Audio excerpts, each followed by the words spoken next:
मैं उसको कहना चाहता हूँ वो 2 कौड़ी का कन्हैया कुमार जेएनयू के टुकड़े टुकड़े गैंग का आदमी वो खड़ा होकर के सीलमपुर के अंदर कह रहा है कि यहाँ पर 5 लाख मुस्लिम वोटर हैं उत्तर पूर्वी दिल्ली में। कन्हैया कुमार की गिनती 5 लाख से स्टार्ट होती है। तो मैं उस 2 कौड़ी के आदमी को बता देना चाहता हूँ इसी उत्तर पूर्वी दिल्ली में टोटल 22 लाख वोट हैं, जिसमें से 17 लाख वोट सिर्फ और सिर्फ हिंदुओं के हैं। तो मनोज तिवारी की गिनती भी 17 लाख से स्टार्ट होती है। देख लो किसमें कितना दम है। कि दिल्ली वाले आज गली गली में नारे लगा रहे हैं कि जिसको समझा झाड़ू वाला और वो तो निकला दारू वाला।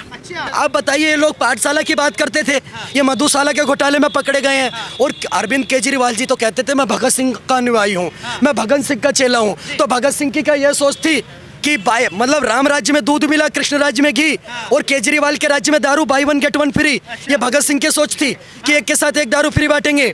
दूसरी बात, जब अरविंद केजरीवाल जी शराब घोटाले में फंसे थे ना, तो सबसे पहला स्टैंड लेने कौन आई थी पता है? कांग्रेस पार्टी आई थी कि हमने ही शराब घोटाले का उजागर किया है, हमने ही सबूत दिया है कि भैया अरविंद केजरीवाल शराब घोटाले में जिम्मेदार है। और आज उन्हीं पार्टी के साथ मिल गए, तो इससे साफ पता चलता है कि भैया ये सारी चोर पार्टी है। एकजुट भी ये क्यों हुए? ताकि एक दूसरे को बैक कर सके, एक दूसरे को सपोर्ट कर सके, एक दूसरे को बचा सके, सिर्फ इसीलिए एकजुट हुए। तो भैया मैं कहना चाहूंगा, कौन लड़ेगा किसमें दम, कौन लड़ेगा किसमें दम? Narendra Modi atom bomb. आज आप देखोगे कि अरविंद केजरीवाल की सरकार ने दिल्ली के युवाओं को भविष्य ऐसा खतरे में डाला, ऐसा खतरे में डाला कि अगर दारू के ठेके पे 25 साल की जो उम्र हुआ करती थी उसे घटा के 23-22 साल पे लाके रख दिया।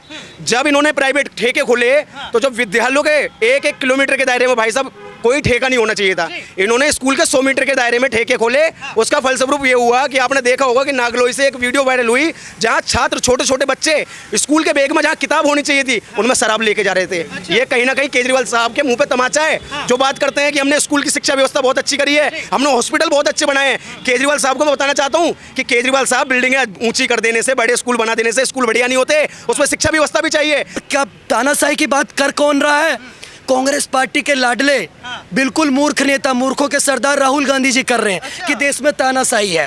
राहुल गांधी से मैं पूछना चाहता हूँ, आपकी दादी जान ने जब देश के अंदर इमरजेंसी लगा दी थी, उस इमरजेंसी के दौरान राजनाथ सिंह जी को जेल में डाल दिया गया और उनकी माता श्री की मृत्यु हो गई, लेकिन उनके अपनी माता का देह संस्कार तक नहीं करने दिया, उनको उनकी माता को देखने भी नहीं दिया गया। वो थी असली तानाशाही। ये आज की डेट में तानाशाही है कि केजरीवाल चोरी में पकड़ा गया, उसके बावजूद भी देश का सुप्रीम कोर्ट उसको प्रचार के लिए छोड़ रहा है। मैं बीजेपी को ही वोट देता हूँ जब मतलब प्रधानमंत्री का चुनाव होता है, लेकिन मुख्यमंत्री में मैं केजरीवाल को ही वोट दिया है हर बार। लेकिन इस बार हमारी कुछ मंशा चेंज होने को है बीजेपी को लिख के। हाँ जी, मतलब आपने इस बार अपनी पसंद ही बदल डाली कि आप केजरीवाल को। भाई साहब काम नहीं रह गया है, काम के बहुत बुरे हाल है। आम आदमी पूछो वो अपना घर का खर्चा कैसे चला रहा है। आम आदमी पार्टी ही तो कह रही है कि हम गरीबों के हित की बात कर रहे हैं, गरीबों की वो हित की बात कर रहा है, लेकिन भाई मेरे यहाँ तो कामयाब नहीं रह गया है। और ये 2 कौड़ी के आदमी पूरे इंडिया अलायंस क्या बोल रहा है? देश में तानाशाही चल रही है। एक वो जर्मनी से 2 कौड़ी का आदमी जर्मन शेफर्ड, वो जर्मनी से बैठ के वो कुत्ता भौंक रहा है कि भारत में तानाशाही है। मैं कहना चाहता हूँ उस 2 कौड़ी के आदमी ध्रुव राठी से, बेटा अगर भारत में तानाशाही होती ना तो जो तू ब्लू कलर की टी शर्ट पहन के इंडिया गेट पे वीडियो बना रहा था, जब आईजी एयरपोर्ट पे उतरा था तो उस ब्लू कलर की टी शर्ट का एक धागा नहीं मिलता अगर इस देश के अंदर तानाशाही हो रही होती। और नेहरू गांधी जी ने पहले भविष्यवाणी कर दी थी। नेहरू कह गए इंदिरा से ऐसा पोता आएगा, कैंपेनिंग करेगा कांग्रेस की और भाजपा को जितवाएगा। जब से राहुल गांधी जी अध्यक्ष बने ना, तब से इनके बड़े बड़े नेता हेमंत बिस्व शर्मा चले गए, गुलाम नबी आज़ाद चले गए, ज्योतिरादित्य सिंधिया चले गए, कमलनाथ के बेटे खड़े हैं कि भैया मुझे मौका मिला मैं तुरंत भाजपा में पहुंच जाऊं। तो राहुल गांधी जी से बड़ा कोई बीजेपी का तो प्रचारक है ही नहीं। ध्रुव राठी बेचारा इतना रात भर मेहनत करता है, रात भर पेडिग्री खा के भोगता है कि किसी ना किसी तरीके से इंडिया अलायंस को जिता दूं, लेकिन अगले दिन ये इंडिया अलायंस वाले कुछ ऐसा प्रोपोगेंडा कर सकते जैसे सनातन को खत्म कर देंगे, इरेडिकेट सनातन धर्मा, हिंदू, बोको हराम और दुनिया भर की बातें ये बोल के खुद ही सेल्फ गोल कर लेते हैं। फिर जनता तुरंत बीजेपी की तरफ मुड़ जाती है। जब तक राहुल गांधी जी नामक राहु कांग्रेस पे है ना, तब तक किसी माई के लाल के अंदर हिम्मत नहीं है कि नरेंद्र मोदी जी को हरा दे।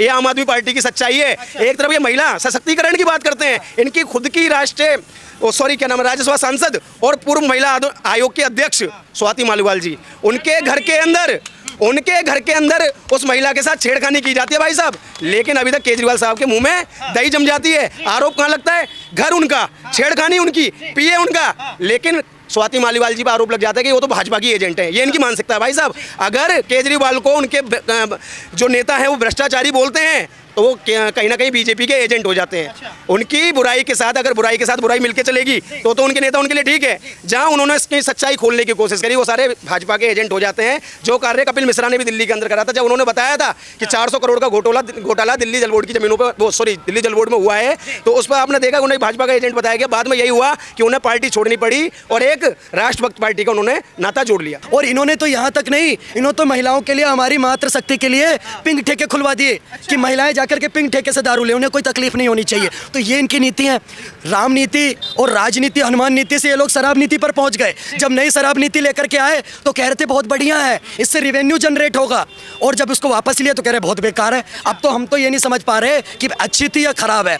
आप बताइए, कह रहे ईडी ने ये कर दिया, अब सारी संस्थाएं किसी के दबाव में काम कर रही हैं। भाई साहब पत्रकार महोदय, आपके घर कितनी बार ईडी आई है? जी बिल्कुल नहीं। मेरे घर पे भी नहीं है। भाई साहब आपके यहाँ आई है क्या ईडी? इनसे पूछ लीजिए, इनके यहाँ भी नहीं। अगर फोन, पर्स, पॉकेट केजरीवाल चुराएगा तो ईडी अभिषेक ठाकुर के यहाँ क्यों आएगी?